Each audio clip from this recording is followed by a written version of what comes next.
that and did not Let's make a swap to Ghost. What am I doing? let's Uh, make let's position Didn't for. sign up for the email, man. I thought I did. Maybe did I? I thought I did. I don't actually see it in the queue yet, so in the auction queue, but it should be there. I think it takes a second usually. How long are we running this auction for? 1 hour. Oh, It's gonna be a fast one. it's gonna be spicy. We're gonna have to keep an eye on this one. Get some live coverage going. There.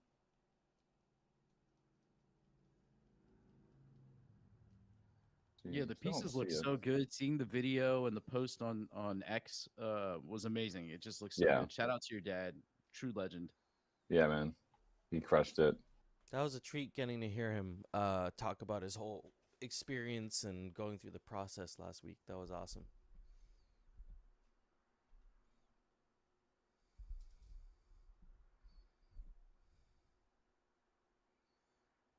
Just refreshing the page here, trying to see it should be up soon. The auction was definitely created. I know it takes a second for it to show up sometimes. Does anyone see it in the queue yet? In the auction yet? Oh, China found it. China's on it. Awesome. There it is. All right, guys. How did you find it before me? He's like, I've been watching, man. I'm waiting for this moment. Are you gonna be bidding on this Oh, piece now I today, see it. Coder Dan? I am not going to bid. Okay. So up to you guys. China had the email. All right, we are live, friends. Oh, Good morning. China. Happy Saturday. Should I be worried? Are we gonna go head to head? Who else is out there? Who's getting in this bid? Who's getting in this auction? Well, I just tried to put in a bid and it failed, so I'm assuming that the price is already higher than what I'm thinking it is. So we're gonna go up the bid. Hey, predictions. What kind of predictions do we have coming through your form, Coder Dan? Let's see how The many- average prediction, that we had 20 responses, and the average prediction of all of them was about 1,200 ghosts. Okay, that's yeah. I would say it's in that ballpark for sure. We might be surprised today, but we'll see. Dang, 400 ghosts and my bid is not going in. Oh God. Okay. I mean, I think that's priced me out already. I was expecting it to go higher than what I had. So Yeah, me too. Let's try this again. Just keep trying to. Cannot estimate gas. Yeah, I think it's already in the Yeah, moon. that usually happens because the bid you're trying to enter is different from the previous bid. So yeah, I do see 200. We are at 200 currently, according to the latest bids. Okay, my bid for wow, 300 is going through. 300's going through. Okay. Oh, somebody else just put a bid in for 300. Somebody just All upped right. their bid when you said that. Okay. 400. Oh, I'm in the middle of placing the bid though, so I have to wait for it to fail. The for context, the lowest entry was 4 ghosts, but I think that was a mistake, so I discounted that one because that person entered it twice. And if you remove that one, the lowest was like, I think it was about 420 ghost, and the highest was 5,000 ghost was the highest bid, like the highest guess. We're gonna get Intelligent Mike here coming in just a moment. So I see additions. We have 10 of these additions. This is the first set of 4 that's going up. Are there 9 more sets of 4 here that will eventually So get? one is going to be owned by me. One is we're going to be sending to the legend Zbot because he made a ton of the art that actually inspired these. And then but those are not going to be with edition 1 of 10. This first one that we're bidding on is going to get the coveted 1 of 10. The other ones will be 2 of 10, 3 of 10, 4 of 10, etc., all the way up to 10 of 10. Oh, got you. Still though, So there are some other chances there for folks who maybe missed their chance on this one today. Oh yeah, yeah. Well, my dad will continue to want to do that. If not, if it goes for 300 ghosts, which I don't think it will, then he might be like, wait till the bull market, son, and Yep. then we'll do it again. Yep. It's at 500 already, so it is climbing up Oh, at this nice. point. Yeah. Yeah, I'm back to Aave trying to pull. It's good that I didn't close the window because I'd be losing precious moments here. So the closest guess is actually going to get a signed picture of one of the kind of tracing papers that my dad made. He's going to sign that and send that to whoever got the closest guess from those 20 guesses. So it's going to be interesting to see who actually gets that. Yeah, like you said, I think we're gonna keep climbing. We're just a couple minutes in here, and we're at 500 ghost right now. So that's that's pretty significant.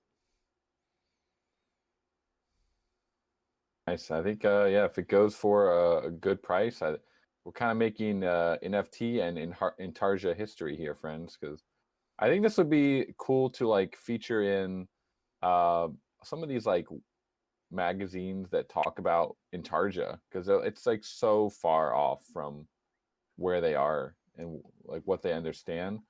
To be like, I sold an NFT of an Intarsia of this wood art to for this ghost currency. People are gonna be like, what are you talking about, man? Tokenized Intarsia. But tokenized stuff is so much fun. Speaking of that, there was this project I saw on Twitter. It was like tokenized peaches. Did anyone else buy any of these Oh peaches? man, I thought you were gonna say tokenized pork, because that's another project out there right Is it now. really? They're tokenizing 900 pigs, and they're gonna slaughter them. And if you own the NFT, Oh. you get some of the, you get some Oh of the my pork. god. Nah, these are peaches, and I think this was something done by Meta Cartel. It looks like them. Looks like it's got their fingers on it. But these peaches, man, I mean, they were incredible. Like the best peaches I've ever had. Like, so did these peaches end up at your house? Yeah. Oh, You buy the NFT. It was like 0.08 ETH, right? So something like that. So it's not cheap, obviously. And then they ship the peaches to you. And yeah, they're Palisades peaches, dude. They're fucking like mouth orgasm. really? So good. Wow. It was really. I think they're still mint, but yeah, they're quite good. I'm definitely enjoying them.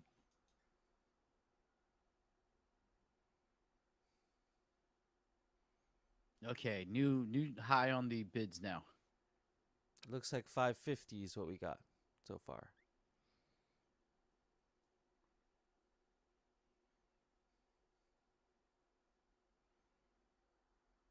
Yeah, Intarsia takes crypto by storm. Sounds like a great headline.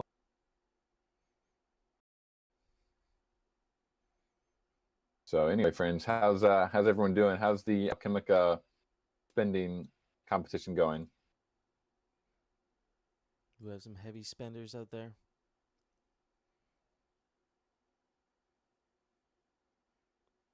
I'm curious to know who's gonna win that Soju NFT, man. That thing it's pretty cool. Soju badge. Do we know who won the? Oh, we do know who won the first round. It was crypto-ticker.io, right? They posted about it on Yeah, I was X. gonna say I saw a tweet somewhere about that. He's I believe Twitter or crypto ticker has won all competitions.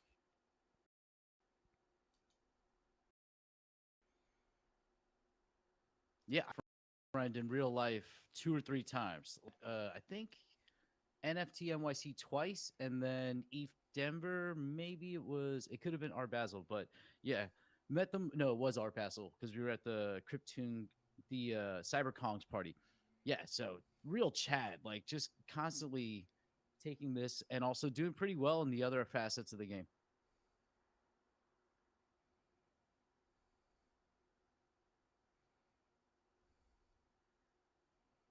Hola, Nadio. GM, sir.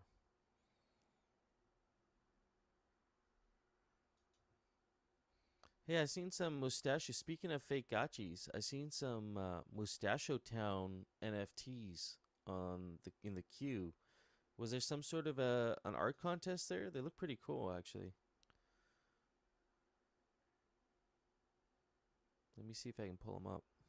Yeah, I think there was. I remember seeing something about that on the timeline. There was some sort of contest.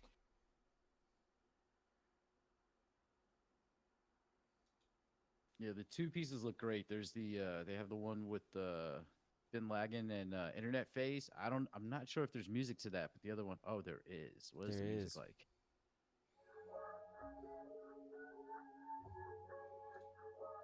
Can you hear the music? Yeah. Okay, I'll put it up a little bit. Just 30 seconds.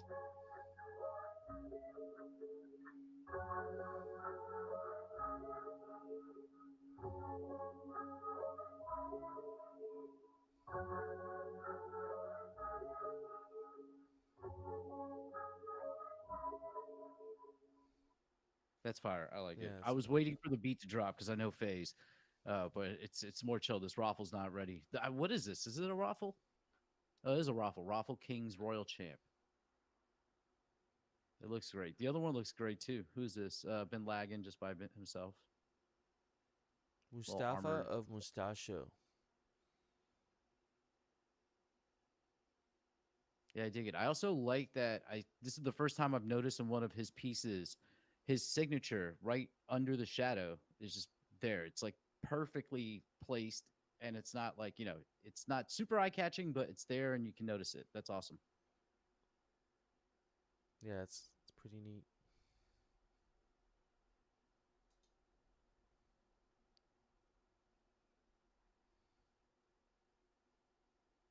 All right, guys, we don't want to take up too much of the hangout here, but we do have Intarja Mike. This is actually my last day. I'll be in the U.S. Heading to Europe after this. So Intarja Mike wants to say hi and thank y'all for bidding. Hi guys, this is Intarja Mike here. So, Hello. how you doing? How you doing? Who am I Excellent. talking to? This is Hefe. Hefe. Yeah, Hefe, yeah. Well, good. Nice to meet you, buddy. And we're gonna miss Dan. We're gonna miss Coder Dan here. He's been a lot of fun having him around. He's taught me a lot about the Aavegotchi, and looking forward to continue on our projects together. Did Coder Dan get you a Aavegotchi now? Are you official part of the Gotchi gang? Not quite, but we're working on it. We're working on it. I may be a future contributor Nice. to the Aavegotchi. He'll have some ghosts, but yeah, I might be able to give him a gotcha. He doesn't have. We're still working on full wallet setup and security for that, but he's gonna get this ghost, and he'll have a lot to do with that. Oh man, that's awesome.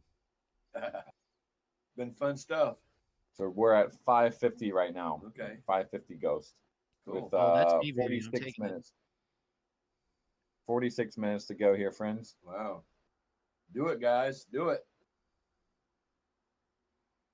Been a lot of fun. I like doing little stuff like this.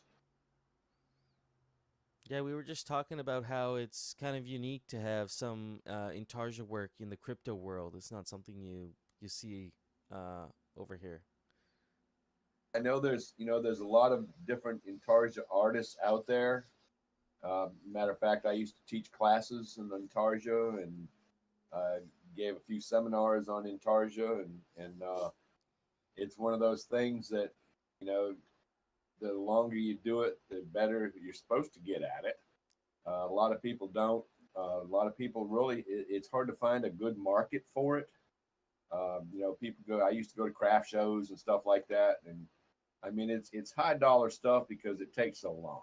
I mean, if you do it right, it takes a long time to accomplish it and to perfect it.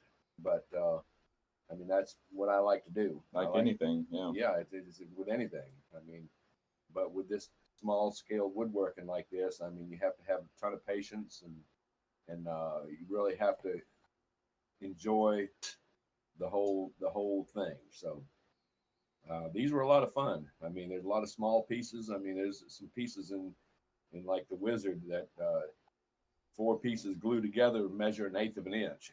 I mean, that's tiny stuff. Yeah. To be able to do. There's precisely. not many people that could do this. No, there's very few people that have the patience or the dexterity or, you know, just you have to really understand all the different woods and the properties of woods and, you know, small tools that you need to work with. So it's been a lot of fun stuff. I mean, it's just I enjoyed it. It's a different subject matter that I'm used to, but you know that's part of the fun. Well, yeah, and then after all these years, you still have all your fingers, and you're creating these beautiful works as testament to the skill that's built up over time, right? Oh yeah. I mean, it's the thing about it is, I mean, I'm not using a big table saw that most woodworkers lose fingers on and stuff like that. My little scroll saw is the best tool, and I mean, I'm using a blade that looks like a thread with teeth. So I mean, it's very small and just about impossible to cut yourself with it. So, but I mean, there's other tools that you could hurt yourself, but I try to stay away from that. have managed to do it for 69 years, so that's pretty good. The wood palette that Coder Dan dropped is awesome to see. Like being able to see Yeah. all the different colors and tones. Do Yeah, any of these yeah. colors shift as you work with them? Like, do What's they that? oxidize or anything? Do they change? Most of them do. Most of them do. But a lot of it depends on the type of finish that you use on it, and if you expose it to a lot of UV. And I mean, I use polyurethane finish, which kind of seals out the oxidation part. Any wood that's exposed to the air is going to oxidize and it's going to change color. The same thing with UV. If you set a piece of, say, purple heart in the sun, it's going to turn almost black. So you have to pay attention to that on the design of some of this stuff. I mean, one of the most yellow woods is a wood called Osage orange. When you first cut it, it's bright yellow, but not even after a month sitting in the sun, it's going to turn completely brown. Oh, wow. So it's one of those things, I learned by trial and error on a lot of these different woods and a lot of different pieces, which woods are going to change color over time. So yeah, it's one of the things about it though, which on the coasters, once you seal it in epoxy, that seals out any chance of oxidation. So that's going to enhance the colors. The colors are going to stay, unless you just sit it in the sun on the deck or something. For the most part, they're going to stay the same color that they are now over time. My dad's kind of a wood purist. There's a lot of intarsia artists that will use only 1 or 2 woods and then they'll paint it or stain it. But he's always his kind of innovation in the space. He was the first one to use a bunch of different woods and use their natural colors instead of like using 2 woods and painting them or just using 2 woods. Yeah. I mean, the lady that started this back in the late 80s, her palette was red cedar and pine, which you can get a pretty good variety of tone differences from red cedar and pine. But and she does beautiful work. She continues today to do beautiful work.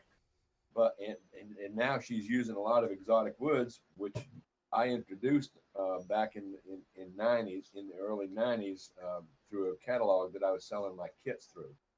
And ever since those started selling pretty good, she changed over to starting to use a lot of natural colored wood. So to me, that's the whole art form, is to be able to use, natural colored woods in your pieces. We'll let the hangout continue here, but I'll drop the piece one more time. We got the auction going on. 40 more minutes left, guys. So if anyone wants this limited edition 1 of 10, this is going to be number 1 of 10 that you'll be receiving from Intarsia Mike here. 4 coasters total.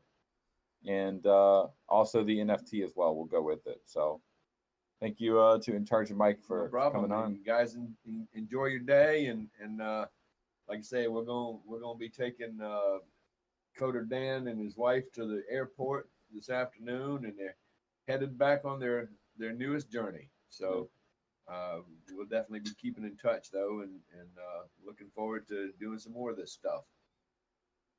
Absolutely. Thank you, Intarsia Mike. Yes, sir. And you all have a good day. And come on with the bids, guys. Let's get go. it up there. Let's get it on. All right. Talk to you later. See ya.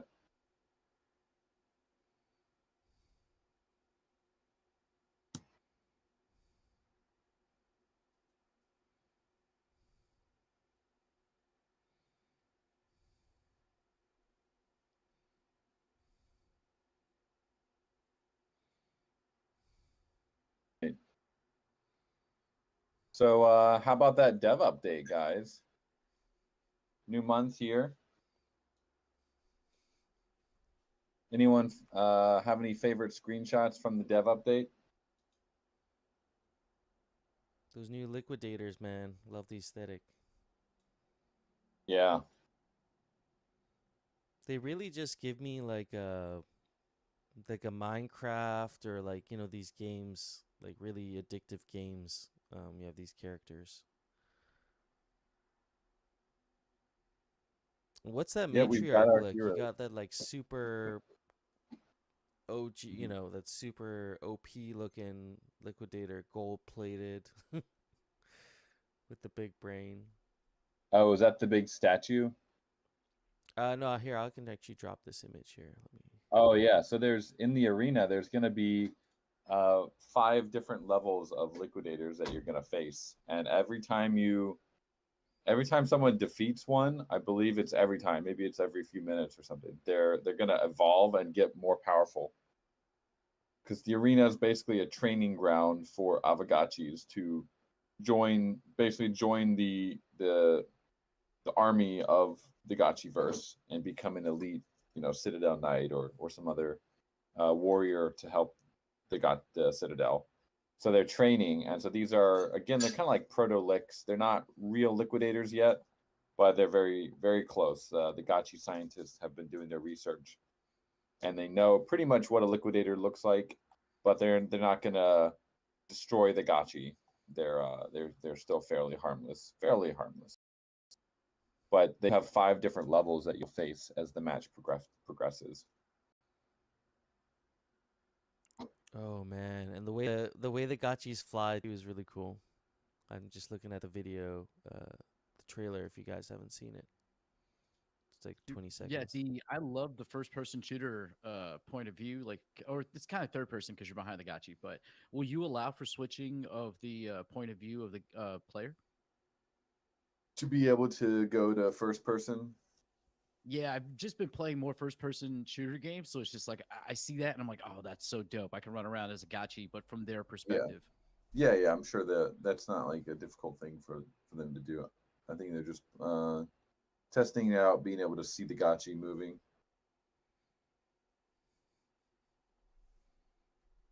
Yeah, I like the aesthetic of like the 3D Unity assets. It's all coming together now. I can see there's a lot of work that's going into like the textures.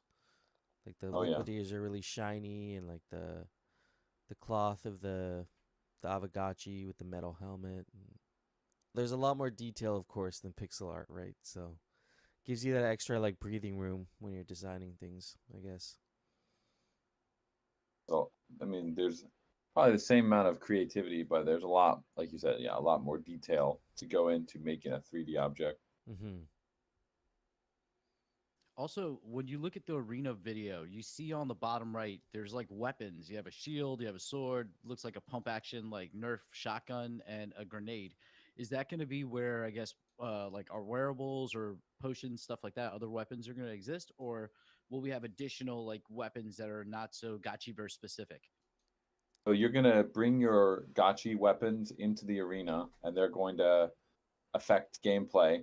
There's also going to be those weapon blocks that are going to drop every so often, and those are going to have like power up weapons or power ups that will enhance your Gotchi for like a minute or two. So those are going to be kind of coveted after, and they're just battle specific. They won't carry over after the battle, but your weapons will definitely change how the Gotchi plays and the level, the kind of the tier in which your Gotchi is competing. That's sort of like the great equalizer. It's like, yeah, just so it's not so frustrating for people, I guess, that maybe don't own like an OP item or don't have like some sort of crazy item that, or even gives them some sort of an advantage. They can, if they find these weapon blocks, you got a little bit of an advantage for a short period. Well, we're also going to have, this isn't really published yet too much, but we will have multiple tiers. Oh, Thrax, GM, sir. You got 30 minutes left if you want the coasters. There's going to be multiple tiers. So if you're like a low BRS weak Gotchi with no wearables, you're not going to be competing against a godlike 1,000 BRS with, kitted out with 6 godlikes. Just because of matching, or Yeah, it's just Yeah. it wouldn't make sense to put those together because of they're course. not even in the same power level tier. Like they're Different weight so far class. different. Yeah.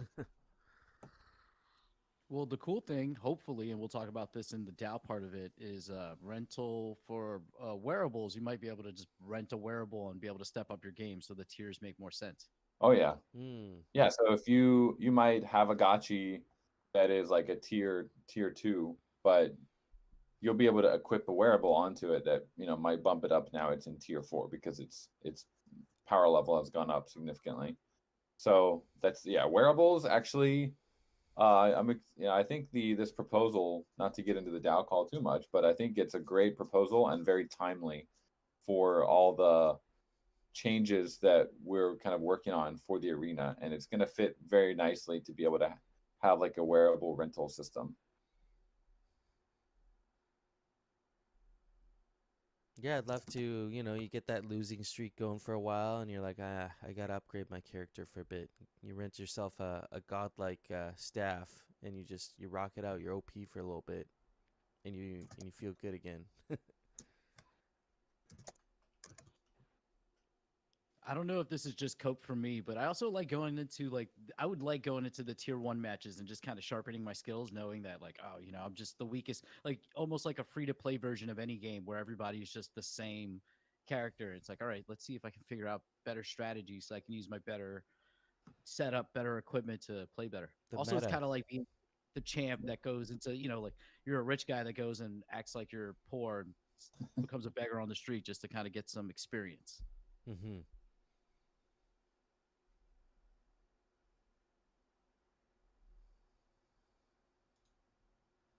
Yeah, with the dev update, also Gotchi Guardians, we could see the raffle animation in it. It looks great. Going through the different tiers from common all the way up to godlike. Yeah, Slama is really leaning into all the rarity tiers in Gotchi Guardians, which I love to see. And it's every week it's looking more and more fantastic. I'm loving it. It looks so pro. All the little shaders and like micro tweaks that he's making, and he and his team are just it looks fantastic.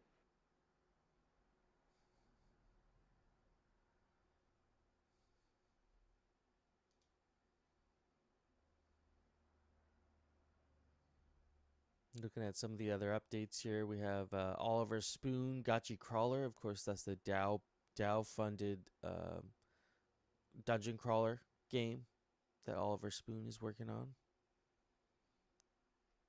I'm gonna drop a little preview here real quick. This is just from our whip channel, but you can, it's 100 megabytes. It's gonna take a while to come through, but you can kind of see just the evolution of where we were a month ago compared to this footage we're gonna drop here in a second. It's really improving very quickly. And Al says, "Oh, that's awesome." Yeah, he hasn't even started reaching out to the Gwent community at all to let people know. Like, he's waiting for that moment when it's really ready. That's gonna be very cool when he starts like gotchi pilling all the Gwent family. He's got a lot of influencers and people on social media that cover Gwent.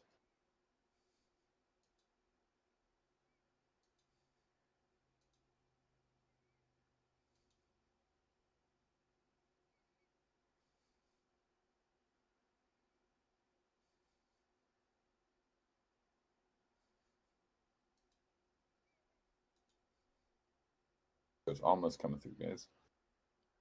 It's a big one.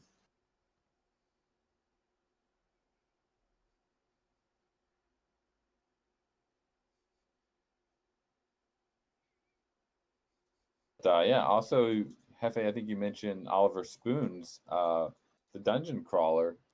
We should be seeing something come from that by next, I think it's next month, right? Yeah, Might very have soon. some previews.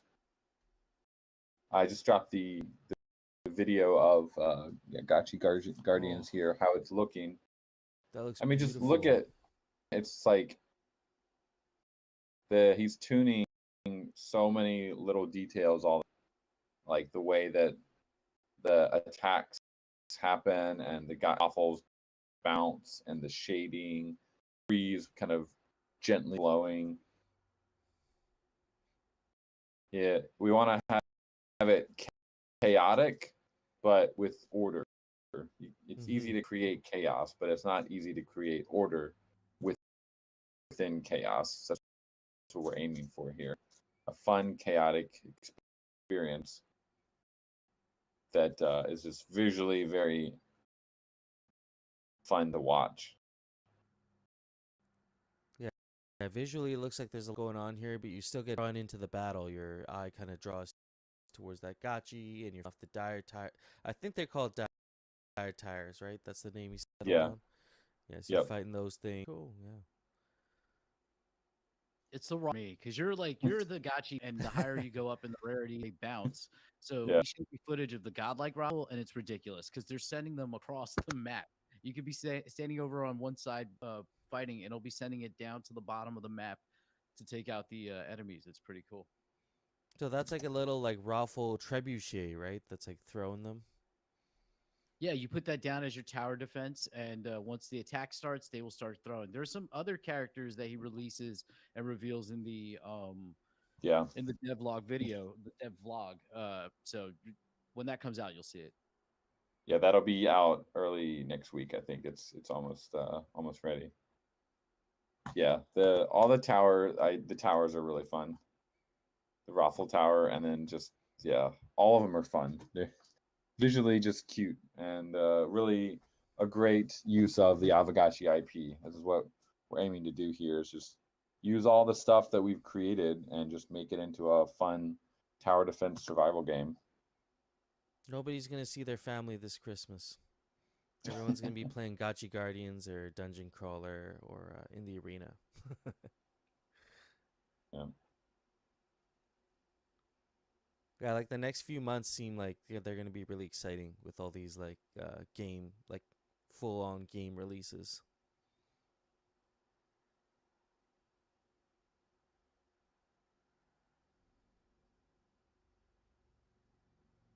When do you think the Gotchi gang will get their hands on either Gotchi Guardians or the beta, like the initial arena experience? Yeah, we'll have something live at SmartCon that people will be able to play. It should be a nice little experience. Nice.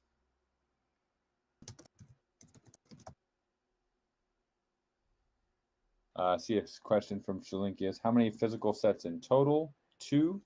raffle winner and GBM. There's no raffle for these.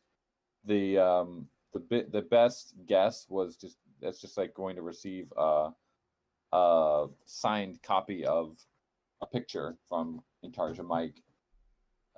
In total, there are 10 NFTs. Doesn't mean that there's necessarily going to be 10 sets, but every time we do an auction, there will be a new set for that auction. But Intarsia Mike does kind of have what he feels is a little bit kind of not a floor, but what he kind of, based on his time and put into this, what he feels is appropriate to want to continue doing this.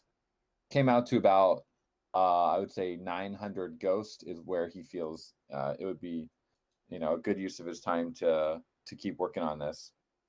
So he's gonna, either way, the auction, he's not gonna cancel any auction, but we're gonna have to get it higher than 550 if we want Intarsia Mike to keep doing these things.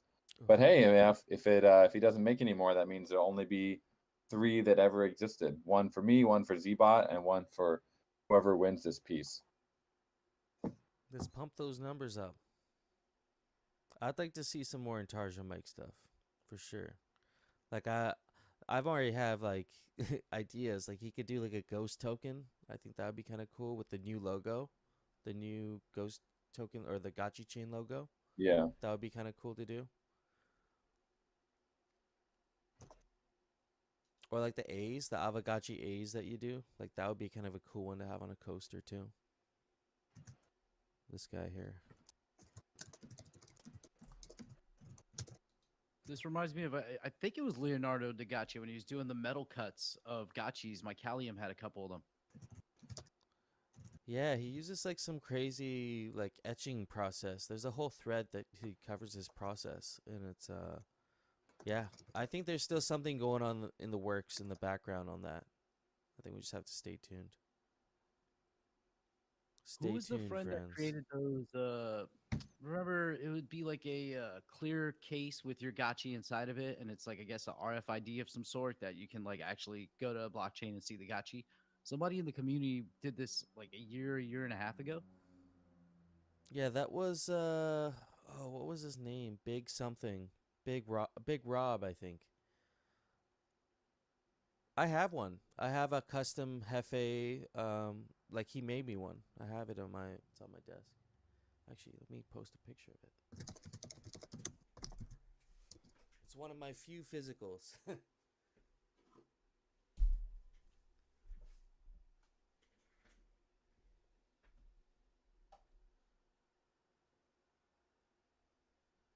Yeah, shout out to Big Rob wherever he's at. I know he made some really cool pieces for Gotchi Gang members.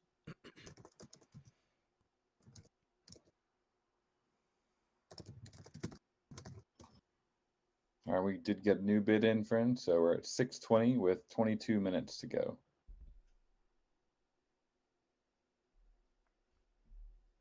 Nice.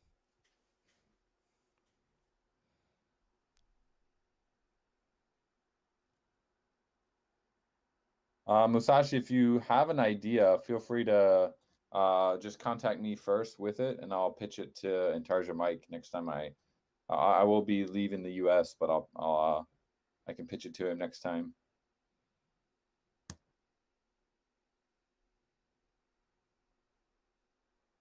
So in the you guys had to move some funds. Makes sense.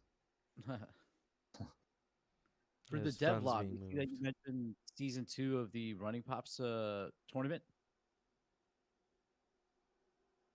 I think it did.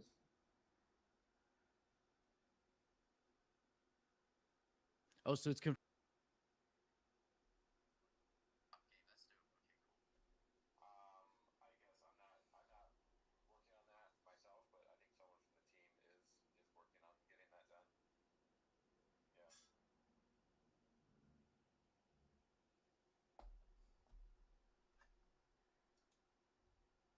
I haven't played that yet. Is it like a infinite runner? It's an infinite runner. I was going to actually suggest while we are in the DAO call, I'll challenge all the listeners who are here listening very intently to go and play the game. I will put up a 20 ghost prize to whoever posts the highest score. for your personal score playing the game, just so that we could practice a little, but still mindfully listen to the DAO call. Oh, we got some more Ghost on the way. How long does like one game take? Is it just it's like you just run for as long as you can, yeah?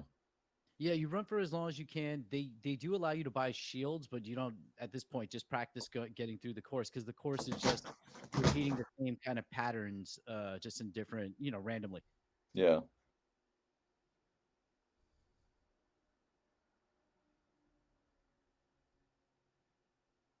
Yeah, this reminds me of like Temple Runner when I used to play that. Ooh, Al's dropping some alpha.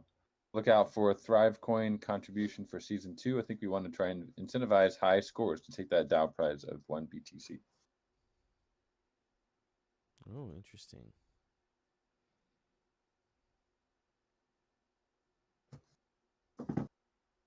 Yeah, we need that 1 BTC and staked on Aave. Preferably actually Ooh, staked an in ideal. a BTC Gotchi. Oh, look at that. That's cool, man. Everybody's showing off their Gotchi The shrines monitor here. with the Gotchis in front. Love it. I know Thrax has a really nice one also.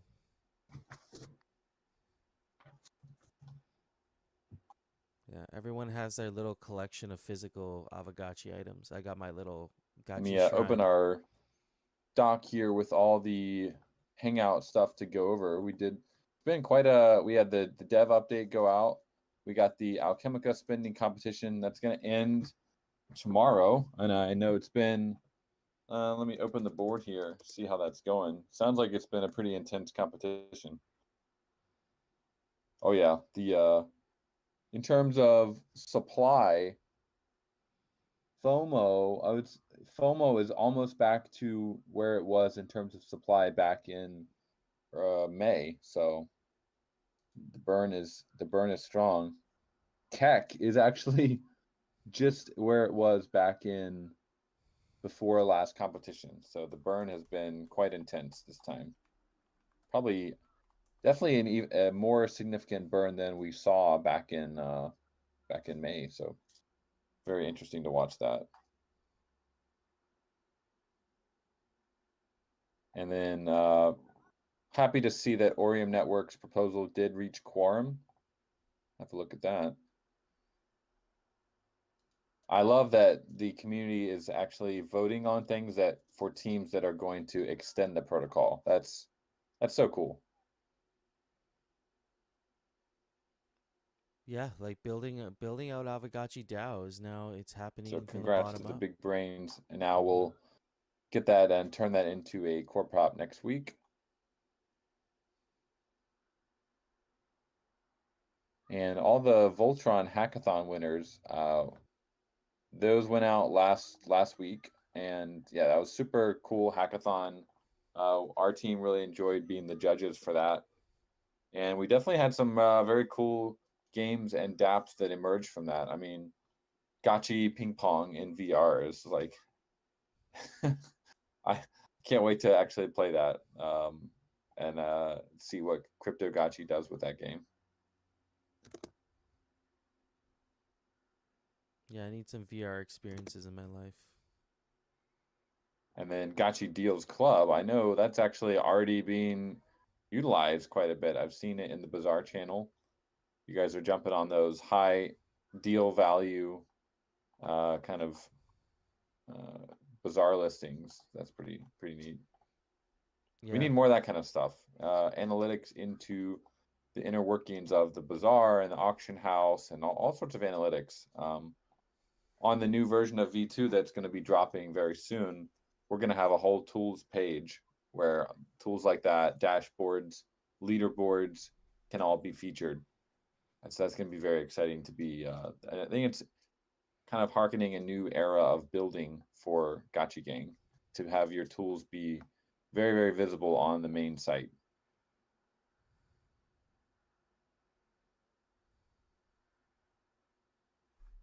Yeah, and speaking of Mikey J, he did reach out to me earlier And this a week. little bit of alpha here as we're getting close.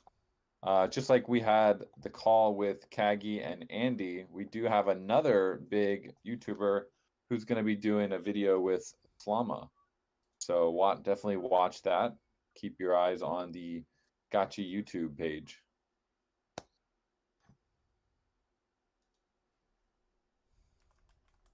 So in this last 15 minutes here, does anyone want to come up and kind of talk about what you're working on? Any updates on anything you'd like anyone in the community to know about? Good time for that. I see Choina has dropped something from Roxiano here. Get Hernani on stage as well. Roxiano dropped a video wrapping All up right, the we got Hernani. Aavegotchi Hey, sir. hackathon. GM, can you guys hear me? Yep. Awesome. Yeah, I just want to leave my just want to say that I'm very grateful to the Aavegotchi community. I honestly thought we were not going to reach quorum, and yeah, shout out to Dr. Wagme. He asked a lot.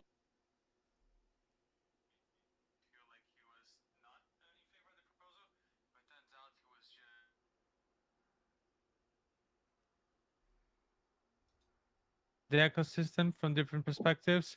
Yeah, that vote helped us get there. So yeah, I just want to say to everybody, I'm very grateful. We take that commitment very seriously, and we're going to work our best. We're going to work our best to deliver the best experience to the Gotcha community, because I know that you guys are very demanding. Right, and I'm looking forward to having that live on Orium, and there was a little bit of discussion about like, well, will this be featured on the main site as well? And I think it will be once you guys have done a lot of the work of implementing it on Orium. It shouldn't be too difficult for us to just bring that over to Aavegotchi.com as well. Just curious, do you guys use like React, or you build in Vue, or what kind of framework are you using? So the current website that we have on it was Angular, but we are in the marketplace is now being built on React. Oh, so beautiful. The current website, it was a developer that she stayed with us for a year, and unfortunately she left. The other developers decided that React was a better choice. It was more difficult to find tools for Angular in Web3. Yeah. Is it vanilla React, or is it Next.js React? Next.js. Oh, thank you. Beautiful. And Tailwind CSS or normal CSS? Tailwind? Tailwind, yeah. Oh, beautiful. So that'll make it really easy for our devs to basically just copy that code over, as long as it's open source, and we'll just put that into Aavegotchi.com as maybe like a new lending tab or something on the site. So I think it'll be fairly easy to do that. Yeah, the main reason why we excluded the front end from the proposal was because I understand that you guys have your own design guidelines, and I think that for us to come up with a design that made sense for the Aavegotchi.com website, you would potentially have too much back and forth between the teams in order to get their approved. So yeah, it was just be easier for us to build a fully decentralized service, non-custodial, and whoever wants to interact with it, they can just interact with the subgraphs. They can, clone these smart contracts and launch these smart contracts. That seems to be a more reasonable approach.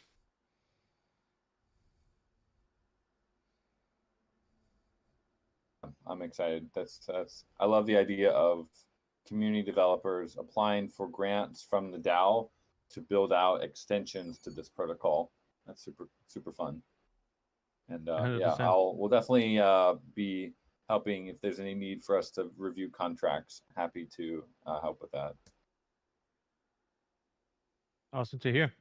And I don't want to also sound like I'm taking it for granted. I understand that there is a second vote that is coming up. Right. Hopefully nobody's gonna change the vote. I'm counting on that, but you never know. Well, if that happens, honestly, I think we need to, as a protocol, as a community, we need to reevaluate how these votes are working, because you guys got 93% support for this thing. And if without anything changing, obviously, if the vote did not pass as core prop, I think we really should, as a community, discuss how we're doing these voting and how a sig prop can pass with 93% and a core prop cannot pass. That would just, to me, it would be a big red flag. It's the same amount of quorum, right? It's 9 million. Yeah. Yep. Okay. Yeah. One of the things that I was thinking while I was staring at the quorum, the quorum bar is, we were very close at one point. I think we were like only missing 800,000, 700,000, and 90% of the votes in favor, right? So even if you had like, I don't know, another 4 million votes against it, the proposal was going to pass. But what I realized was that a lot of these votes, they would rather not vote and prevent the proposal to get quorum rather than vote against it, right? And I think that maybe that's not the ideal way to go about it. Yeah, just a thought that I have that I'm sharing with the community. Maybe if you reach, a point in the proposal where you have enough votes that in favor that even if everyone else poses against it, it's still gonna pass. Maybe we should approve that proposal. Just a thought that I have. Yeah, I mean, maybe we don't need the core prop, sig prop two-stage system. Maybe there's some other things we can think about. Maybe XP is actually, if people are voting in sig prop to get XP and then shooting something down in core prop, and it's obvious that keeps happening over and over again, then I think, as a community, we need to remove the XP incentives because it's twisting how the DAO functions. So I hope that we don't have to, the DAO does not need to get to that stage, but it would be, I think the XP is a great system, and it's made Aavegotchi DAO, one of the most active DAOs in the world. But if the people, were abusing that intentionally, then we need to have a conversation about removing XP. Yeah, and 1,400 votes. That's huge. Half of that, I think it was like in the first 24 hours. It was kind of crazy the amount of engagement that we have on the DAO. Really proud of that. Crypto-Gotchi has a good point. It might be that new information comes to light between SigProp and CoreProp. That's what I said. If there's no new information between SigProp and CoreProp, and the DAO suddenly goes from 93% support down to a prop failing, I think that would be a big red flag. If there's new information that comes that potentially could affect things in a significant way, as we saw on a previous proposal, then yeah, that's not a red flag. That's just new information. But without any new information, a big flip-flop like that, where you had 93% support and then suddenly now it's failing, but XP is still given, I think that's a red flag that the community needs to be aware of, and potentially we need to take some action on that. Yeah, absolutely. But I'm super excited, and also excited for the future because there's so much. This is kind of the foundation for the many different features that we can build on. So for example, the ability for you to potentially send these transactions to rent NFTs with pay them with a credit card, right? So you can do everything potentially in mobile without having to submit transactions, right? Maybe you can just pay like $1 or $2 to rent an NFT and then jump to the app of the game. Something like that I would love to see happening eventually. Off-chain offers is something that the team has talked a lot about. It also has big potential. So yeah, it's exciting because it's something that every NFT project is kind of working on their own thing, and we're building these standards. It's for the entire industry. Anyone can just implement that and build their own features. So yeah, we're very very excited to see what else is going to come out of it.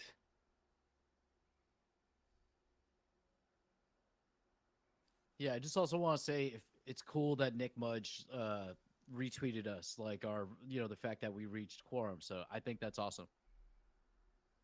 Yeah, Nick, I have been in contact with Nick because Nick he kind of went to the process of building an Ethereum standard with the Diamond standard. You see, I think 2535. I might be wrong. Yeah, 2555. yeah, Almost there. 2535. 2535. So I actually, yeah, we you changed a lot of messages, and he was very helpful on pointing me to the right resources on how to make things move forward with the Ethereum Foundation.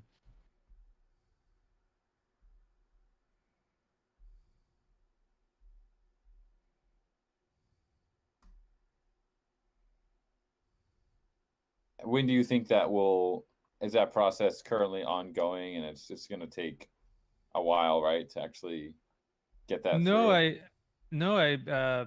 My expectations, and maybe I'm being a little too optimistic, is to get that finalized by the end of the month. Right now, I'm just asking the EAP editors, what is the process to change it from a review to final call? I think we are on that period. And when we change to final call, it's basically we have 2 weeks that anyone can point something out about that proposal, and if nothing comes up, it turns into final, where it's done, and we can't change it anymore.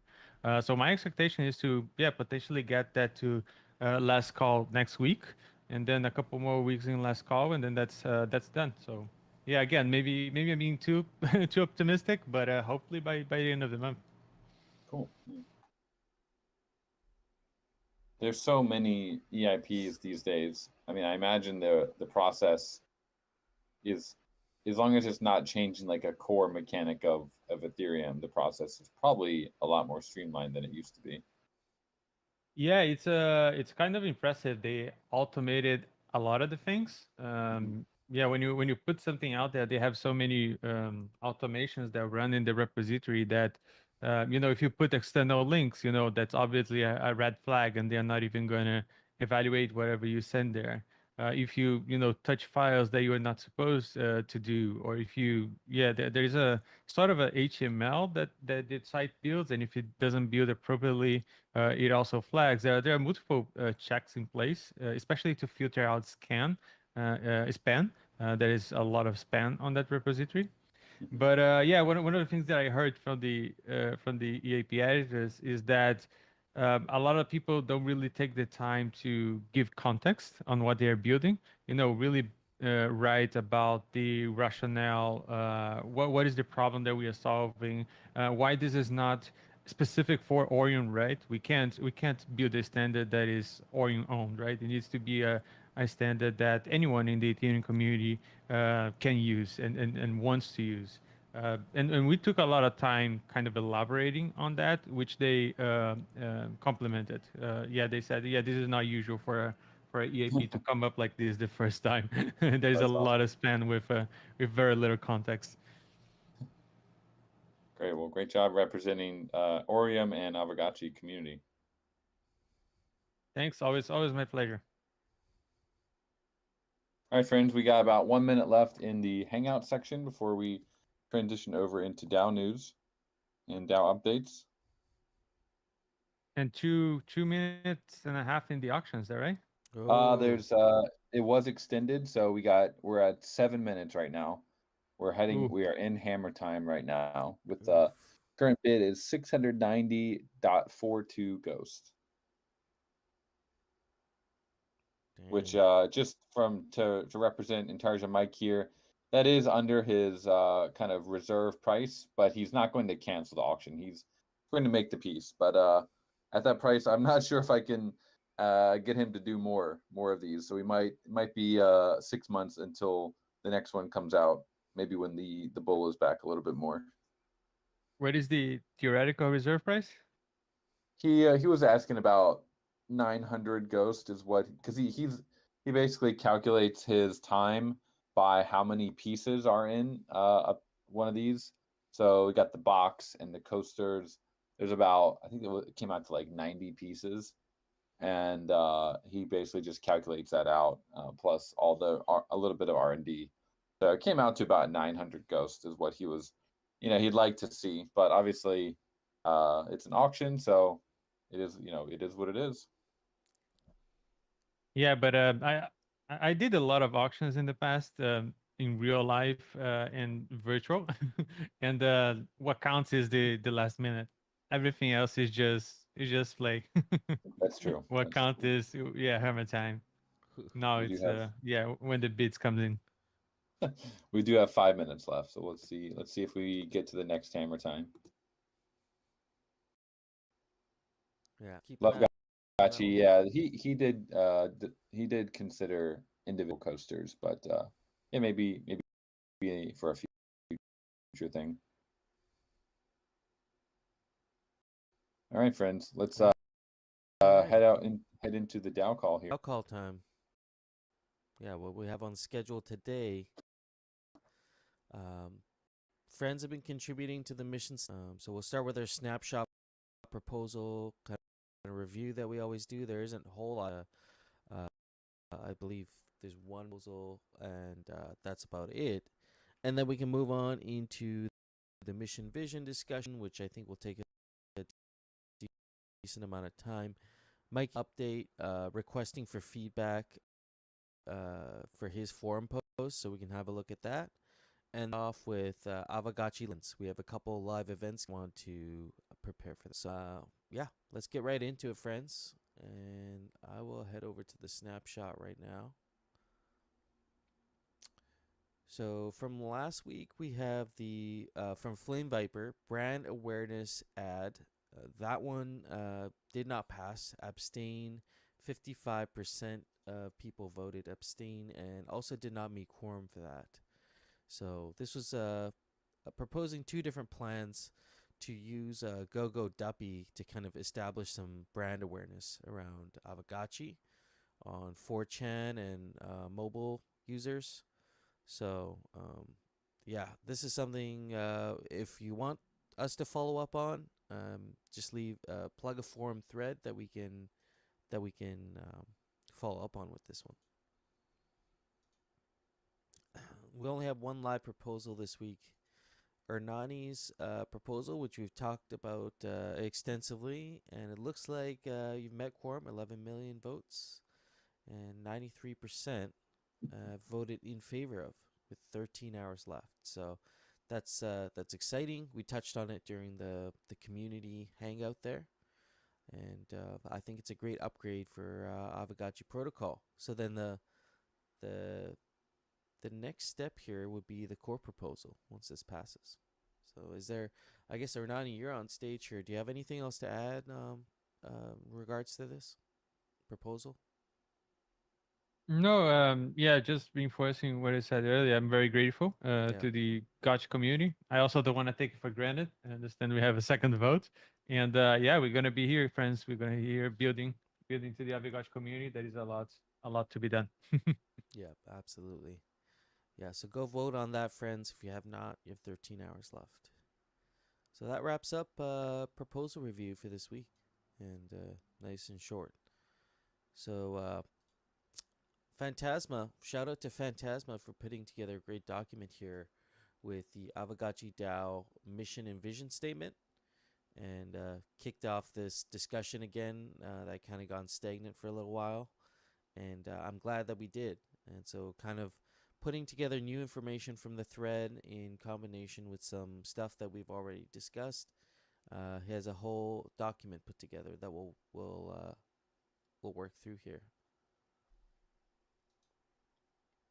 I'm gonna quickly check the comments here before we move on.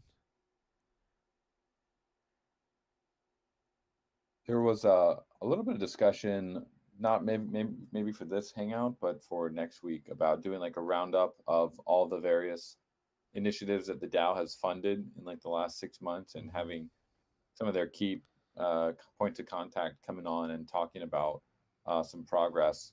Yeah. No, I think that's good to get a progress update, and definitely reach out to those teams to get them get a little update from them for sure.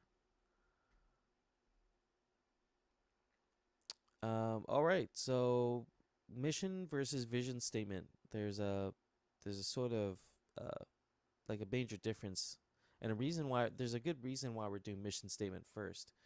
The main difference being that the mission statement is explaining the purpose of what we're doing, and the vision statement is what we want to accomplish in the future. So that's, if we're talking about phases of what we're going to do, once we establish our mission statement, we'll be able to um, craft the vision statements based on that. I see Phantasma up here as well, and feel free to chime in or even run through this with me through this document. Hey, GM friends. Yeah, let me share this with you guys actually. GM. GM, sir. So yeah, well, I had spoken about this one before, but as you know, I've been like really stressing that, at least for me personally, I don't want people to look back one day and say, oh, or this 1 week period or 2 week period, Phantasma and his buddies put this through, and this doesn't speak to me, right? Yeah. So, so for me, like over the last week or two, I didn't want to hammer more stuff in that thread. I was hoping more people to join, even if to criticize or whatever. But it's still nice that this last one that Lagan kindly shared um, is one that I think it speaks to the consensus we built over a whole thread. You shared that document where I did my best to synthesize a thread. It's a challenge. I know Coder Dan requested it, and he's a fan of them. But for me, I felt kind of like, who am I to choose whose comment I'm leaving out as important? And so, so I did do my best with the document to give people something to get the creme, so to speak, Mm-hmm. of the discussion and how we got to it, and get into a nice little couple of sections.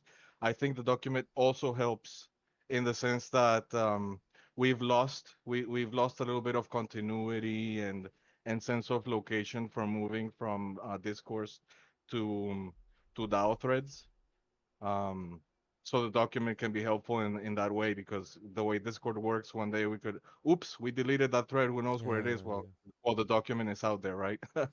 um, so yeah, in the document, if you look at it at first, there in the discussion there was this feeling of, wow, how are we going to get this to anywhere? And people were just kind of randomly throwing out their perspectives. I think if you really look at the comments, we had a nice period of going from different cohorts, different people, whether builders or investors, kind of saying their truth, saying their side of things, um, their concerns or their hopes, and very quickly everybody just started having some kind of basically people were saying the same thing just from their own point of view, and then Mikey J, shout out to Mikey J, he was a great contributor because he has probably more experience than any of us in all of this. So he kind of kept giving us feedback um, as to how to keep it short, how to keep it effective. So of course there were a lot of suggestions for the mission statement that it's more like a paragraph or like a full page of a magazine or a book, and that's not really the spirit, right? Mm-hmm. So we did look at um I mean, it's a topic all of its own. Like, should we have a mission statement following the template of corporate mission statements? But assuming that we do, right? We were looking at stuff like Nintendo. Nintendo doesn't say protocol. I mean, Nintendo doesn't say console in their mission statement, even though they've always been about console. So, a lot of people felt it was super important to make it all about the protocol, to really let the protocol shine in our mission statement. So, in this one that I suggested in the end, I used the word multiverse, of our own Mm-hmm. creation, right? Mm-hmm. Because in the end, that conveys what the protocol is all about. Because by using the word multiverse, whether you're building your own game, especially when we have the SDK, whether you're building your own side project, you feel your connection to it, and you kind of, even if some people at first didn't understand what we meant by protocol, right? They were like, "Why are you talking about protocol? All we'll ever have is the Gotchiverse." And now as new games are coming in, indie games, shout out to Lagging Strategotchi, looking forward to that one. Um, People have their own vision, their own take. So by kind of including the word multiverse and keeping the different pillars of our DAO, such as owners, builders, um, uh, you know, I guess if we don't get more feedback over the next few days or weeks, this might be the one we go with. But definitely want to ask everybody to give us your feedback. Be brutal, be honest, because this thing is worthwhile. And going back to when I started my little monologue here, I was saying that over the last couple of weeks, I've hoped that more people participate. So for me, the decision was to put together this document and deliver on my promise. A kind of side discussion in all this was at the beginning. People pointed out how I was saying that I was going to do this effort unpaid, and and generally that leads to nothing or no follow through. So I did, as a side project of this, I wanted to give an example of how somebody can still do something unpaid, set their own limits, their own personal limits, and also delineate where the DAO can take it over with people getting fair compensation for what they do, right? Um, but going back to, I don't want like so much of my name and my own vision and just my perspective to be all over this. And that's what people remember one day, like, oh, Fantasma and Mikey J, they did our mission statement. Like, the mission statement should be something that you don't have a memory of a name tied to it. It just speaks so much to what it is. So there's also kind of like a coincidence in my personal life that I'm gonna be um, busy busy with a few things IRL. So I think that's what I wanted to do, kind of not just leave it hanging. So I did make the document and the graphic and everything, but I think the right thing for this to be really kosher is for me to completely step off now, and for a team to emerge as the vision statement. And the vision is something that it could be much longer than this mission statement. It could have hyperlinks. So, for instance, you have the sustainability word in the vision statement with a hyperlink. Just clicking on that hyperlink can then take you to a budget and projections, and that's how and that's in the end of the ultimate reasoning for all this, for the DAO to have first a mission that leads to a vision, and then that vision can lead for us to know what we spend, whether it's energy or time or ghost or stables or whatever it may be, how much of it, why, and we're not constantly like a wild west of a DAO, just judging everything in its own individual merit, but up against something, which is our vision. And I think that's enough of a monologue for me for now. And thank you, everybody.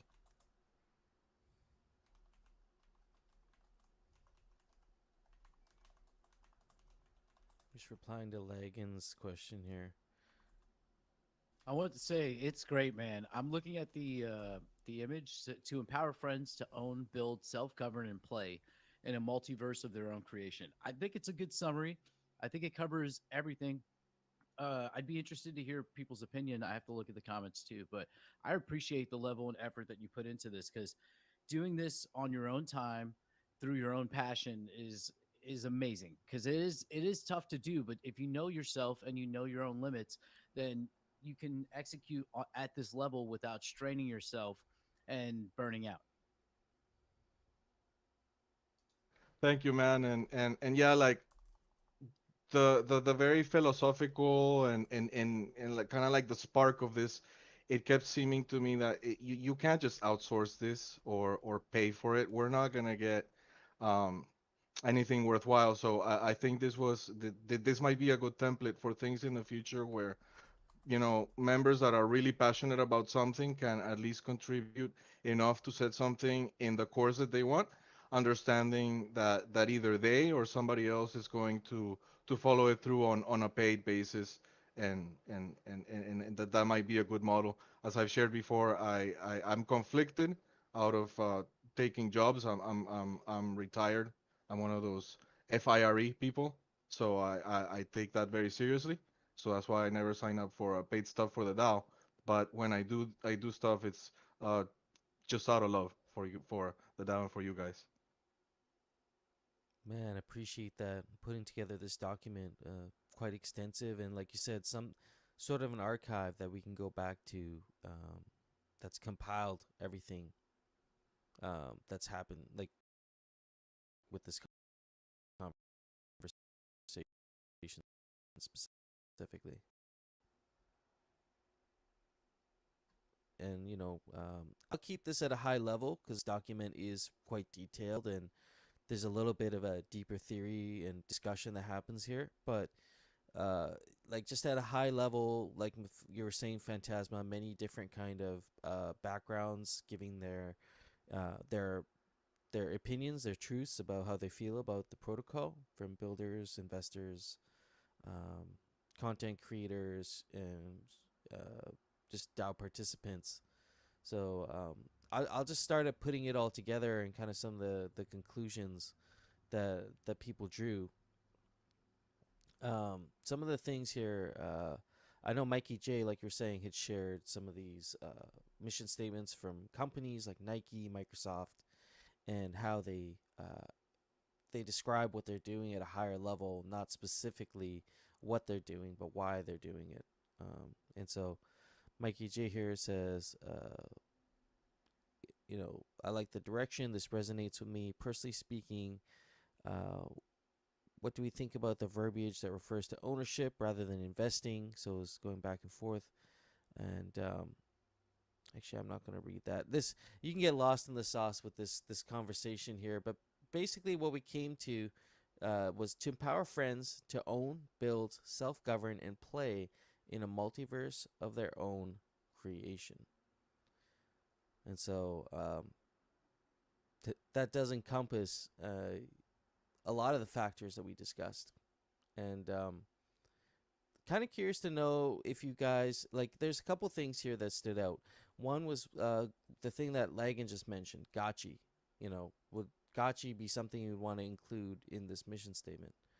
And another question I have is to empower friends, right? We say we're a friendly community. Is that something that we want in our mission statement? I feel like this is a really good mission statement, but there's also that few things that we need to work out to kind of fine tune it. Yeah, absolutely. And as I was saying before, I think that the most kosher thing is for definitely anybody interested in I think it could be parallel to what the directors do, and it could be paid in a similar fashion because it I don't think it should be like a full-time job. It shouldn't be really, right? No. But having a vision team that kind of steps into proposals and conversations and reminds everybody whether that fits with the budget, and they kind of like liaison between the DAO and somebody like the treasurer Maxi Crudon or the devs. That would be amazing, and it could be compensated to a similar degree, right? So yeah, it would be awesome for a team like that to emerge. And you were mentioning Mikey J. It would be awesome if I think he's kind of like a perfect candidate. It would be awesome if he's interested in Yeah. in leading or participating in a vision team. You as well. Pretty much anybody who's participating in the thread, uh, I think would be good material to to volunteer for that and get decently paid. Yeah, absolutely. Would you think of like these contributors as like pillars of our ecosystem? Because I know you had a really interesting kind of like positions uh, section at the start of this document of like different sectors. It was all theory. It seemed like sectors and who might come to mind. Maybe there's some names on here that come to mind for Yeah, somebody. there's there's Gotchi, because all I did was say, we should try to get as many corners of the DAO represented. Yeah. And he was the one that in like 30 seconds came out with that list. He's super, super smart. So shout out to him for that. And definitely, if you're looking at the document and you see an empty field that feels represent you, definitely join the conversation, especially if you have something to add that you feel hasn't been said yet, right? Yeah, absolutely, absolutely. And I always try and think in terms of actionable next steps, like what's next. And given that this is quite an extensive um, conversation here, I think maybe the next step is probably to gather just any further feedback in regards to what we have so far. Right. Submit a prop for mission statement, right? Mhm. And get XP, whatever. But when it gets to vision, that's how we can, I think, separate it into, that's gonna take a lot more effort, and those people should be paid. So then basically you could do a prop for a team that comes in, and based on the kind of north that the mission statement gives, they are to formulate a vision statement and a framework, how to execute it, how to keep it self-renewing or self-sustaining, and so forth. Hmm. Yeah. So in essence, the proposal would be proposing that the DAO has a dedicated team, a group of people to craft vision statements based on the direction of this mission statement. So we'd be saying, okay, based on this mission statement, we're going to get these 4 or 5, whatever amount of people together, have a budget, and then have the task of crafting the vision statements and then further frameworks based off what we have for mission. Yeah, like I was saying, I don't want to finish off with submitting this as a prop, and my prop. I'm gonna move on to IRL stuff. Yeah. But like the people that participate in the thread so far, right? Like maybe you hardcore can iron it out to kind of get consensus on those last few words, and then Yeah. submit it as a prop. We share the XP, and just that would be a huge win for the DAO. Enormous, enormous. Once we can actually say, hey, this is our mission statement. What you're proposing or talking about here goes against it or goes exactly for it. And then whenever a team emerges and they're ready, we can move on to the vision statement. It could be months apart, but I think a huge win would be to have a mission statement to start.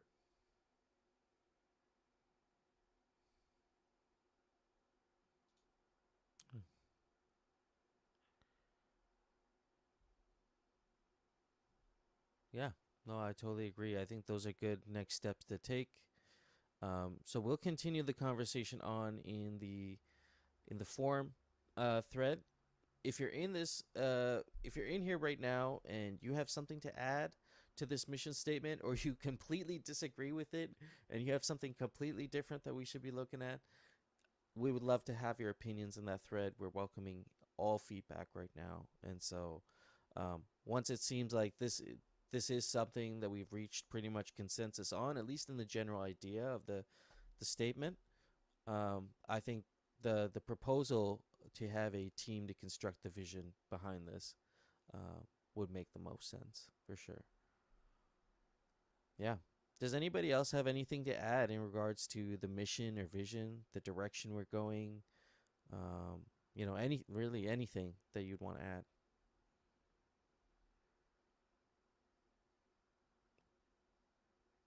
I see some people typing here.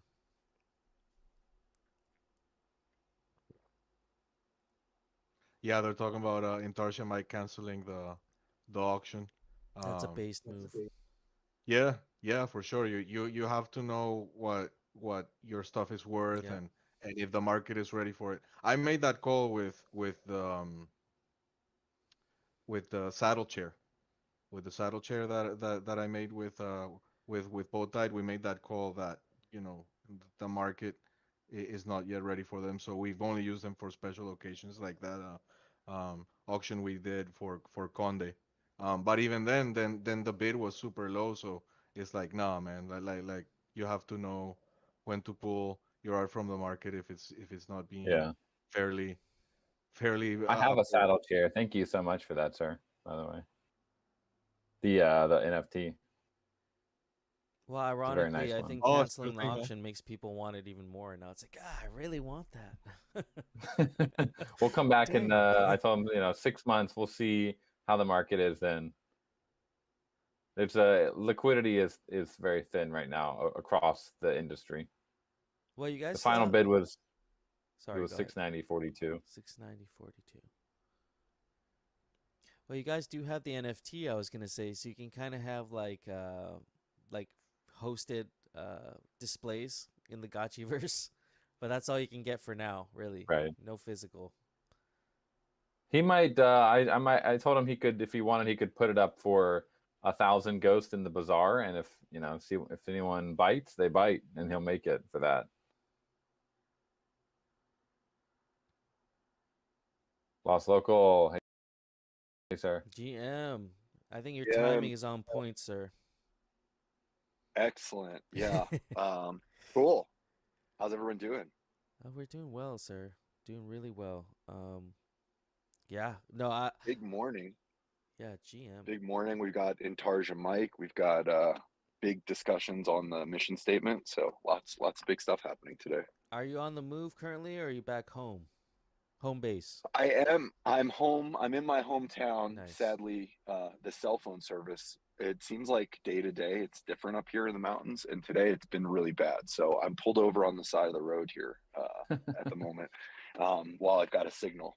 But I am home for now. I took off last week from the meeting after a really great week with the team at Rare Evo. So just kind of catching up on all that good stuff now. But definitely wanted to discuss live events a little bit with the DAO. We had a really awesome time at Rare Evo. I can't thank the DAO enough for the support in the form of Light Piglet and Choina. They killed it. Really represented the project in an awesome way. And also really cool to see our brand come to life in the form of a formal convention booth, which was really exciting. First time for us to do anything like that. So yeah, now we're kind of starting to look forward to the next 2 quarters, Q4 and Q1, the IRL events, and also trying to work on somewhat of a structure so that we can continue to empower the DAO to be at these events, and also to spread the Gotchi gospel while making sure everyone is taken care of and their needs are met on the road. So I know I've been talking with Light Piglet and Choina and No Future a little bit behind the scenes. Also, while we were on site, Light Piglet, Choina, and I were able to kind of work through some of like the issues and just the structure of how these kinds of activations could work. So it was really awesome to get some insight from the DAO side directly, them having hands-on experience with all that good stuff. So maybe Light Piglet wants to hop on stage and we can chat a little bit about we can maybe start to lay out some potential paths forward. I know that in Q4 we have Miami Art Week and Art Basel, which I'm also talking to Zbot right now about some really exciting IRL art activations possibly for some of our fake Gotchi artists. So that's looking like probably the most immediate IRL opportunity for the project. We're about 2 months out from that, so we've got a little bit of time to position. But looking forward into Q1, we've got ETH Denver, which is the Game Developers Conference. This time around, we're going to have product for both of these conventions. Gotchi Guardians will be live at that point in the game, and who knows what else will be live. So we really want to start considering what those presents are going to look like. We definitely want to have a formal booth ETH Denver this week, make sure that folks can come and meet Big Family Gotchi in person. So yeah, I just really want to get this ball rolling, because I think over the past 10 or so months, as we've began our IRL presence, we have definitely kind of honed in on a sweet spot, and I think it's definitely time to bring the DAO into this process full swing and really start to turn the heat up on our marketing and our IRL presence as we start to roll out video games for the rest of the world to play, which is really exciting. Yeah, absolutely. See, got Light Piglet up here as well. Welcome, welcome on, sir. GM. So, So yeah, that go ahead. Yeah. Re- Rare Evo, the BFG was an absolute hit, and I would say we got probably the most interest out of any booth. I think this is something we need to take seriously, as Pixelcraft has put in a lot of effort to create this booth. You know, from the floor to the background to the BFG, Lost Local has done a lot of good work, and I think as we put more stuff out, it's time to market ourselves. A lot of what Flame has been trying to do, I think people have shot it down because it's not the right time. We don't have a game, we don't have something to play. But that's all about to change. So I think we need to seize the day, and we need to be out and about at these events marketing ourselves and have people there that are holders, not just, you know, talking to Coder Dan or just Lost Local. You know, having people there, faces that hold gotchis, is a huge part of the experience when you're at these things. Yeah, absolutely. And you know, with you and Choina being there at the event, did you guys feel like between having someone at the booth, I guess having a few people at the booth, and maybe having a team maybe there for getting content up? I know there's actually a decent amount of content that was posted through the Aavegotchi account and through I think Lost Local, you posted some stuff. So there was presence felt, like I felt the presence of Rare Evo. What do you guys feel is like the minimum, I don't know how to put this, like the minimum staffing kind of requirements that you'd want to see at these events? Like having some DAO members at a booth totally makes sense. But like, you know, from your conversations at Rare Evo, post Rare Evo, what are some of the thoughts you have around how the DAO should be approaching these events? You know, of course, some of these events are bigger than others, right? So we can keep that in mind. But in a general sense. Yeah, I think that it is very much a case by case situation, and I think that's kind of part of hopefully how we can structure this. You know, like going into Miami Art Week at the moment, I'm working on a series of proposals with the goons that would line up between 6 to 8 events over the course of like 7 days, partially sponsored by a few of our partner projects. For this situation, you know, I would evaluate like exactly what we've got going on an activation basis day to day. And then ideally I could come to the DAO and put forward what a staffing requirement looks like from our end. I think it would be really awesome if then we could have some type of budget on the DAO side that is used to actually fund those payments. So the idea being that Pixelcraft would still be responsible for the actual activation costs. However, I would be very active in working out what our staffing needs are, along with whatever this IRL committee is that's developed. And then we use the DAO funds specifically to pay the DAO members for their participation as, you know, essentially employees for the activation. You know, I think creating some type of rollover budget so that then any funds that aren't used for that staff can then stay. I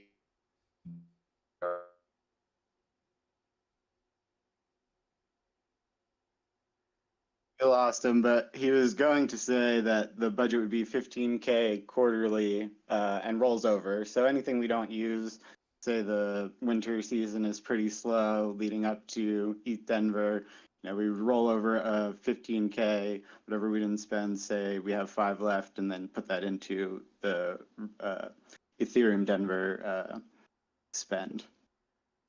That's a great way of thinking about it, because it adds that flexibility, and I think that's kind of where you know, I was kind of stuck. Like, do you go to, like, would each event be a proposal to the DAO? Because then we run into like time constraint issues, and then other issues with that. Or do we just have a fixed budget for the whole year? and it can be sometimes challenging to like anticipate if you're going to spend more on one event or the other event. So the rollover totally makes sense that wherever you save on the smaller events you can put towards that big ETH Denver presence that we have every year. So I like that idea, to have a quarterly budget of 15K, to fund manning I think the two biggest demands for these events are definitely the media presence and getting the social media engagement, as well as the booth presence. And like it's awesome to have like DAO members there speaking from like the community perspective of like building the game, because of course Pixelcraft is building some awesome experiences and they're a dev studio, but we're a community of people, man. We're a DAO. Like this is, I thought that was the coolest thing at ETH Denver, was people coming up to us being like, holy shit, your DAO funded you guys to come here and do this. Like that's so cool. And so yeah, I think it's a great use case for DAO. And yeah, there's been some here, let me read some of these comments here. Chona Singh agreed. That has definitely been discussed, Hefe. A rolling quarterly budget removes major blocker and time constraint issue, which have been the two biggest issues going through this process. So really, we've had an extensive discussion around this back and forth with Lost Local, No Future.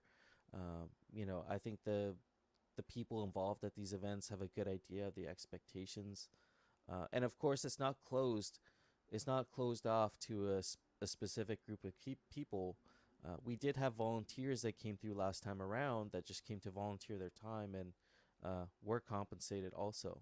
And so, it's not a closed group or a specific group of people. I think anyone in the DAO that has relevant experience they can offer should be given the opportunity to be a part of this. So really, Yeah, and I do think. Go ahead. Oh, no, I was going to say at that budget, also kind of based on past experience, I think that there'll be plenty of rollover there. And the idea here is we also want this committee to begin to come to us and say, okay, in Q3, you guys are planning on attending consensus. We'd love to send someone to Rizzlefest. So we'd like to put some of the DAO funds towards that. And then you guys can propose those types of opportunities to Pixelcraft, and then we can step up and maybe put some of those events that were not on our radar, and then offer the support to the DAO at those, activations as well. Yeah, and I see Coder Dan also adding a nugget here, and having Lost Local delegate the budget out to, just to ensure it's only used for rallying the DAO to event the specific events that Pixelcraft is already putting their efforts into, so we can leverage that and maximize that. It fixes the issue of someone having to really lead the committee per se. What are your thoughts on that, Lost Local? Yeah, I mean, I'm really happy to work with.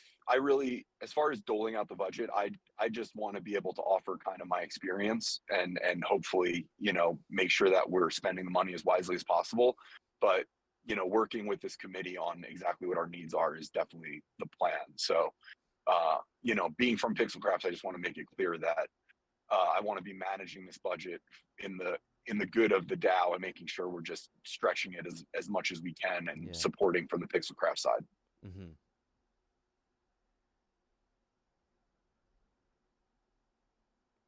Choina, many visitors to the Aavegotchi booth were impressed. We have representation from DAO members. For some, it was the first time they've heard of a DAO in action at all. Yeah, I hear that, man. It was really interesting to get other people's experiences from DAOs, like Nouns DAO and other DAOs that were at ETH Denver, DAO Planet, and seeing kind of what level of activation they had going on. And it was impressive to see what we're doing. So we should keep that going. We should keep representing at events. And maybe this is a first step towards crafting a proposal. I think that's a reasonable request. Of course, if you think it's not, then let us know in the forum post. But yeah, 15K a quarter, and being able to roll that over and work with Pixelcraft on leveraging all the work that you guys already put into into the booth and these events. See some people typing here.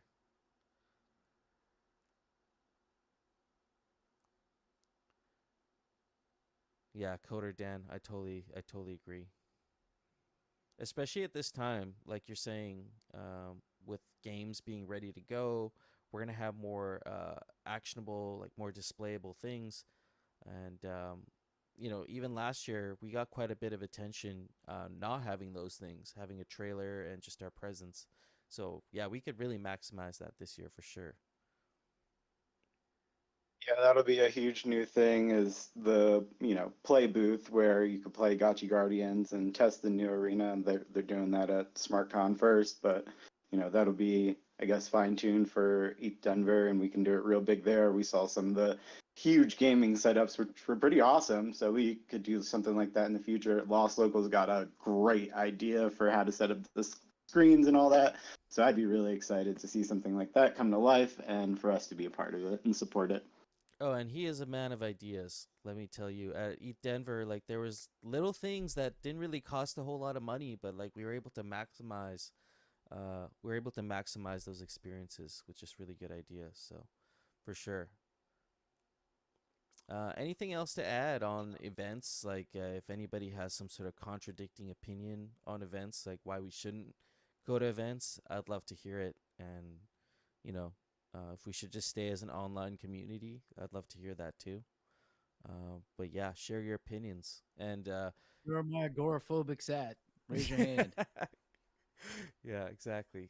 I will say, as longtime Gotchi gang, I guess I'm one of the oldest people in this Discord, or one of close to it. It was really awesome to actually be able to meet some of the summoners in person, and being able to send even, one random DAO member that just joined to a conference in Barcelona and have them to, meet the guys. It's a pretty awesome experience. Wasn't starstruck or anything. They were great people, and I think it's just like a cool community experience for everybody to have, not just myself. We should send whoever we can. Hey, and like Piglet, that's an important point to touch on too. Like we are talking about America-centric events, but there's no limitation on that. If if the committee thinks like it's a good idea, someone's in Barcelona and they're like, "Yo, I want to go. Just get me into the event." Like the committee can help with getting that person there, and having some representation on the other side of the world too.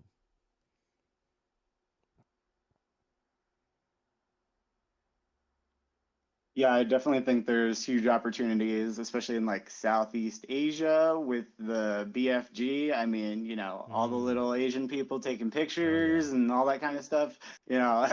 That'll be all over WeChat and all that kind of stuff. So that would be huge in 100%. general. So I think, being international is something we have to keep, our presence of mind. I know a bunch of us here are American or North American or whatever.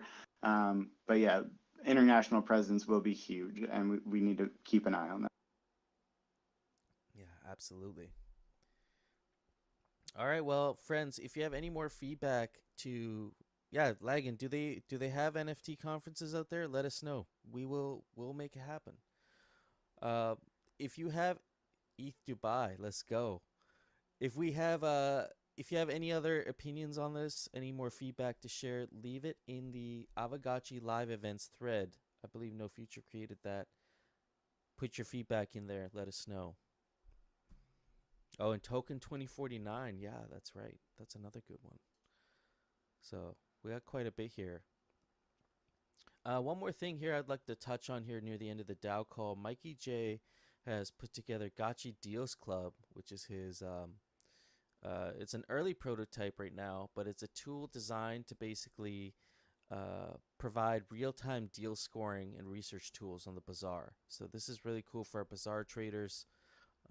When things are really going with the bull market, I know there's a lot of trading volume that was happening on the bazaar. So these tools will be useful. And initially born out of the Voltron hackathon, it has a couple key features here, but has also some future roadmap ideas that he's throwing out there and would like to get some feedback on it. So some of the roadmap ideas were like other ERC 721 assets that could be a little bit more complex to evaluate. Discord alerts for hot deal notifications. So something you could subscribe to there. Some machine learning to kind of improve the accuracy, improved UI UX, and also having some appraisal tools to suggest price ranges for particular assets to guide sellers, like a Gotchi Pawn Stars kind of deal when listing items or valuing their collection. So some of the things you'd like to know: what features would you like to see on this platform? Is this even beneficial to the Aavegotchi ecosystem? How do you see it being beneficial? And should continued development of this be DAO funded? And he has a budget there between 10 and 50K, depending on scope.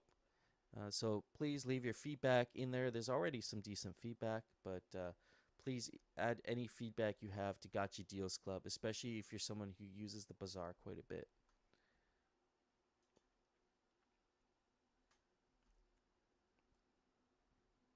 Reading some comments here, talking about BFG.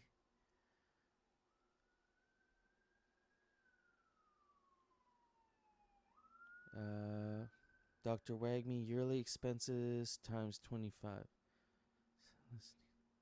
Oh, are you talking? That's in reference to the fire movement. Okay, yeah. When Petting Man. Hey man, I hope our friends at Burning Man are doing fine, doing well. I don't know if you guys heard what happened at Burning Man, but yeah, there's people stuck there right now, and our friend Mike Callum is at Burning Man. I think he's managing a camp of like 30 people. So, and I haven't heard of him. I haven't heard from him. So like I've tried contacting him. He hasn't got back to me yet. So hopefully he's doing all right, and that we can hear from him soon. But yeah, I haven't heard from Mike Callum. I tried contacting him a couple times, but I hope he's okay.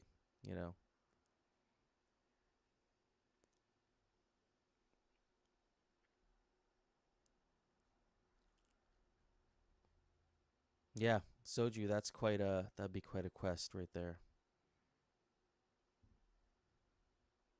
Send in the BFG. Yeah, totally. Or yeah, I guess there's yeah.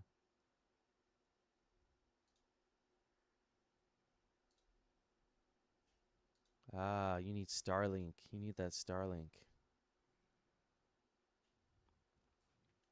So we're kind of winding down here, friends. I don't have anything else here for today. So if anybody else has any DAO related matters you'd like to bring up, I can leave, open the floor up to you guys, or ending 10 minutes early is never a bad idea either. I'll bring something up very quickly. Sure. You mentioned, I think it was last week, that the ATF has an allocation of 100,000. I don't know if it was dollars a ghost. 100K ghost, correct. 100K ghost. Is there a way to activate that and then allocate part of it to Thrive Coin for their rewards for the running pop stuff?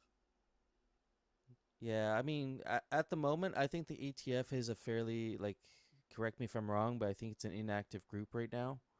But I am on the multi-sig along with a few other people. So the funds could be managed if the people managing the multi-sig are in agreement, and the ATF, whoever's managing it, is in agreement. But I am on the multi-sig. A few other people well known are on the multi-sig. I think that's something that could be coordinated if the DAO agreed to it. Like, we'd have to put a proposal forward probably to reallocate some of those funds.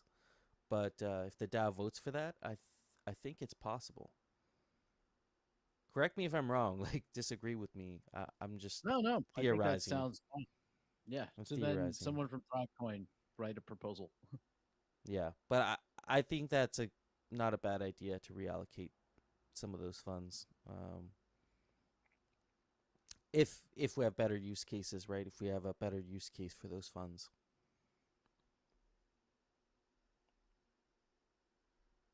Speaking of Thrivecoin, I guess we have one more season of Thrivecoin, correct? Under the current proposal? New season just started? That's correct. Yeah. Yeah, that's correct.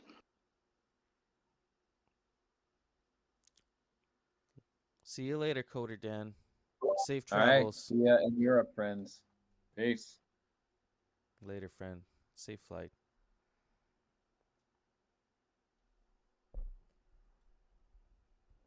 Yeah, no, this was we covered quite a bit here today, friends. I don't have anything else here for today, so if we're all wrapped up here for today, we can end off a little bit early.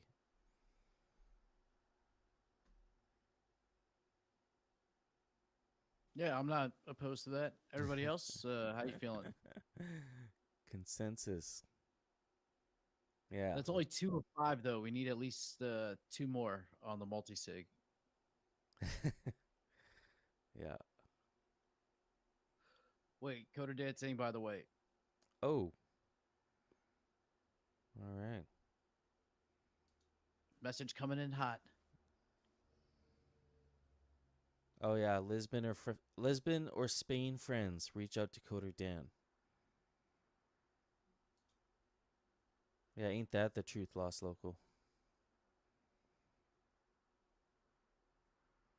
All right, friends. I feel like this is a wrap. I'm going to call it.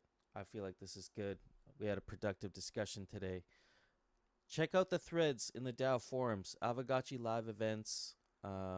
The other one, Mikey J's Gotchi Deals Club, as well as the mission and vision statement thread. So those 3 threads, keep an eye on them. Provide your feedback. Would appreciate anything. I think I've seen a lot of faces in here that have been here for a long time, and would love to hear your feedback on all those things. So with that being said, I hope you all have a good weekend. We'll see you all next week. And yeah, take care, friends.